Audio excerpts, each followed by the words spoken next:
French fries, ஆயிலில் பொரிச்சது, chips இதெல்லாம் வந்து நீங்கள் அதிகமாக சாப்பிட்ற ஆளா? அப்போ கண்டிப்பாக இதை பற்றி நீங்கள் தெரிஞ்சுக்கணும். அதுக்கு முன்னாடி நம்ம சேனலை சப்ஸ்கிரைப் பண்ண மறந்துடாதீங்க. உணவுகளை நம்ம அதிகமான டெம்பரேச்சரில் வெப்பநிலையில் வச்சு சமைக்கும்போது அதில் என்ன ஆகும்னா மரபணு மாற்றங்கள் ஏற்படுது. இந்த மரபணு மாற்றப்பட்ட உணவை வந்து நம்ம எடுத்துக்கும் போது புற்றுநோய் ஏற்படுறதுக்கு நிறையவே வாய்ப்பு இருக்குது அப்படின்னு நிறைய ரிசர்ச்சஸ் சொல்கிறாங்க.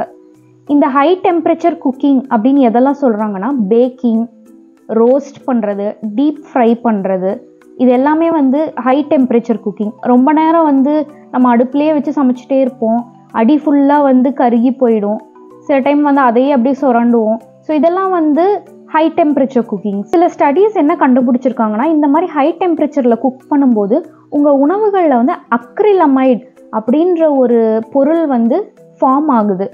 இந்த அக்ரிலமைடு வந்து ஒரு கேன்சர் காசிங் ஏஜென்ட், ஒரு புற்றுநோய் காரணி.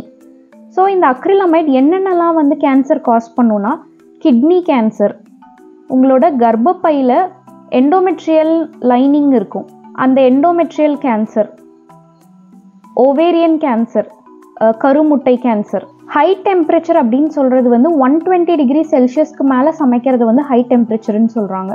ஸோ எந்தெந்த உணவுகள்லாம் வந்து இந்த மாதிரி அக்ரிலமைட் ஃபார்மேஷன் அதிகமாக இருக்குதுன்னு பார்த்தீங்கன்னா அதில் முதல் பொருள் எல்லாருக்குமே ரொம்ப ஃபேவரட்டான பொட்டேட்டோஸ், இந்த உருளைக்கிழங்கு வந்து பொரிச்சாலோ இல்லை chips, French fries, potato wedges இது எல்லாமே. ரெண்டாவது baked items, cakes, breads, biscuits.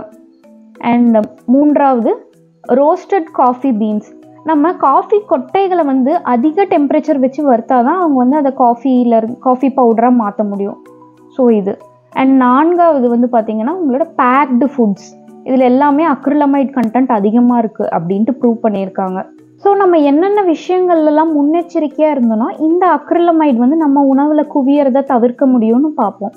கம்மியான டெம்பரேச்சரில் வந்து சமைங்க, ஓவர் குக்கிங் பண்ணாதீங்க, உணவுகளை வந்து கருக விடாமல் பார்த்துக்கோங்க. முடிஞ்ச அளவுக்கு உங்களோட உணவில் வந்து ஸ்டீம்டு ஃபுட்ஸ், ஆவியில் வேக வச்சது, பாயில்டு ஃபுட்ஸ், தண்ணியில் கொதிக்க விட்டு அந்த மாதிரி பாயில் பண்ணி நீங்கள் சாப்பிட்ற ஃபுட்ஸ் இதெல்லாம் வந்து அதிகமாக எடுத்துக்கோங்க. சரியான குக்கிங் ஆயிலை வந்து நீங்கள் தேர்ந்தெடுக்கிறது ரொம்ப ரொம்ப முக்கியம். எந்த எண்ணெயை நீங்கள் உபயோகிக்கிறீங்க, சன்ஃப்ளவர் ஆயில், ஆலிவ் ஆயில், இதிலெல்லாம் வந்து இந்த அக்ரிலமைட் ஃபார்மேஷன் வந்து கம்மியாக இருக்குது அப்படின்னு சொல்கிறாங்க. அண்ட் லாஸ்ட்டாக இந்த processed packaged foods, biscuits, chips இதில் தான் வந்து ரொம்ப ரொம்ப ஹை அக்ரிலமைட் கண்டென்ட் இருக்குது. ஸோ முடிஞ்ச அளவுக்கு இதை வந்து நீங்கள் அவாய்ட் பண்ணிக்கோங்க. அண்ட் எவ்வளோக்கு எவ்வளோ ஒரு ஹோல் ஃபுட்ஸ், ஹோல் கிரெயின்ஸ் உங்களோட டயட் வந்து பேலன்ஸ்டு டயட்டாக மாற்ற முடியுமோ அது வந்து உங்களுக்கு ரொம்பவே நல்லது. ஸோ பேலன்ஸ்டு டயட்னால் உங்கள் ஃபுட்டில் வந்து ப்ரோட்டீன்ஸ், கார்போஹைட்ரேட்ஸ் எல்லாமே வந்து கரெக்டான ப்ரப்போர்ஷனில் இருக்கணும். டெய்லியுமே உங்களோட உணவில் வந்து ஹோல் கிரெயின்ஸ், ஃப்ரூட்ஸ், வெஜிடபிள்ஸ் இதெல்லாம் இன்க்ளூட் பண்ணிக்கோங்க. முடிஞ்ச அளவுக்கு ஒரு ஹெல்தியான லைஃப் ஸ்டைலுக்குள்ளே போகிறதுக்கு பாருங்கள். இந்த வீடியோ யூஸ்ஃபுல்லாக இருந்துச்சுன்னா லைக் பண்ணிடுங்க அண்ட் நம்ம சேனலை சப்ஸ்கிரைப் பண்ணிடுங்க. உங்கள் பொட்டேட்டோ லவ்விங் ஃப்ரெண்ட்ஸ்க்கு எல்லாருக்கும் இந்த வீடியோவை ஷேர் பண்ணுங்கள். நான் வேறு ஏதாவது டாபிக் பற்றி பேசணும்னு நினச்சிங்கன்னா கமெண்ட் செக்ஷனில் லீவ் பண்ணுங்கள். நன்றி.